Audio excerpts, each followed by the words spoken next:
14वां अध्याय प्रारंभते गुणत्रय विभाग योग।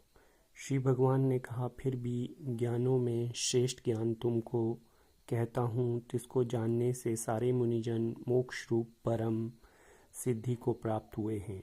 इस ज्ञान की सहायता से मेरे स्वरूप को प्राप्त हुए लोग सृष्टि के समय जन्मते नहीं और प्रलय काल में कष्ट नहीं पाते। हे अर्जुन, परम ब्रह्मा मेरी योनि है, मैं उसमें गर्भ को रखता हूँ, उसमें भूतों की उत्पत्ति होती है। हे कौन्तेय, सब गर्भों में जो विभूतियाँ उत्पन्न होती हैं उनका उत्पत्ति का स्थान प्रकृति है और मैं बीज देने वाला पिता हूँ।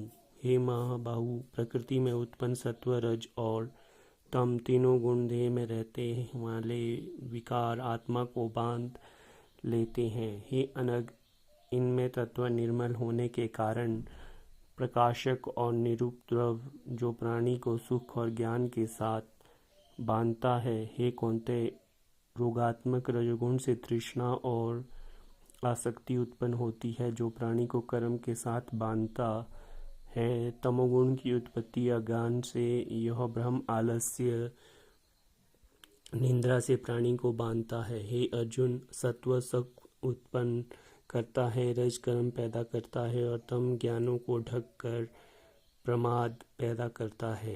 हे अर्जुन, सत्व गुण रज और तम को दबाकर बढ़ता है, इसी प्रकार रज सत्व और तम को और तम सत्व और तथा रज को दबाकर बढ़ना चाहता है। इस देह में इंद्रियों द्वारा जब ज्ञान के प्रकाश उत्पन्न हो तब समझिए सत्व गुण की विशेष वृद्धि हुई है। हे कौन्तेय, रजोगुण की वृद्धि में लाभ कर्मों में प्रवृत्ति, कर्मों का आरंभ, अशांति और इच्छा उत्पन्न होती है। हे कुरुनंदन, तमोगुण की प्रबलता में अविवेक, अनुद्यम, प्रमाद और मोह सब होते हैं।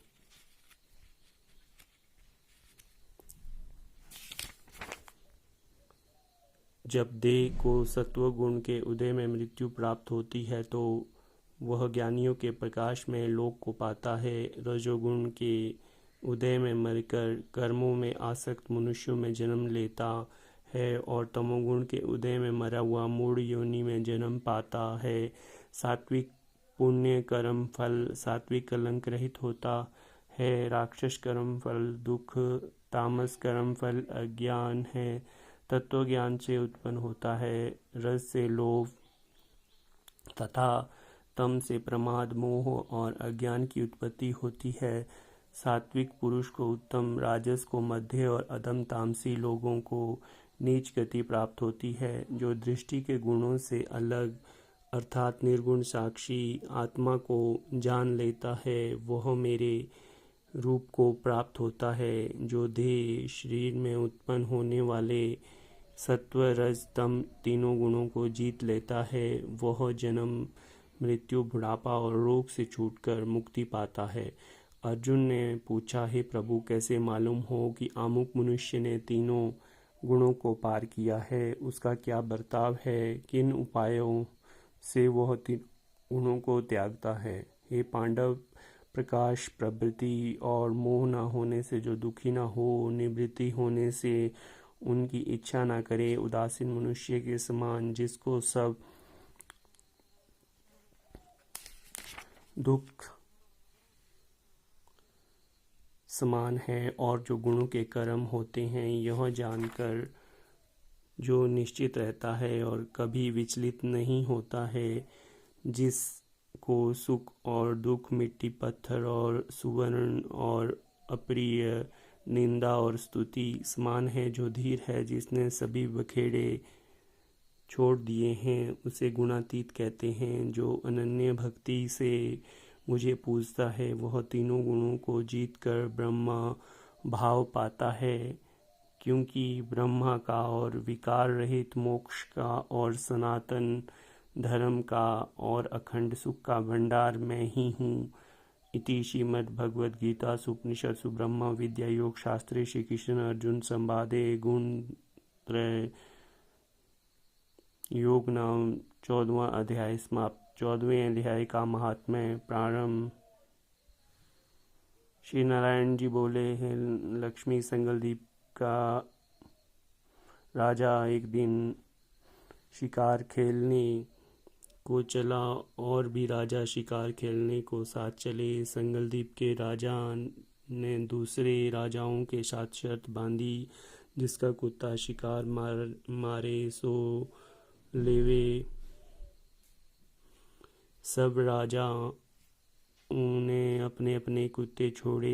एक सुइया निकला, उसके पीछे कुत्ते दौड़े। सुइया दूर निकल गया, कुत्ते पीछे रहे। संगलदीप के राजा के कुत्ते ने सुइया को पकड़ा। लोगों ने शोर किया, कुत्ता दूषित हो गया। सुइया फिर भागा, कुत्ते के दांत सुइया को लगे। रुधिर टपका जाए, सुइया भागा जाए, कुत्ते पीछे रह गए। जाते जाते वन में एक कच्चा तालाब पानी से भरा था।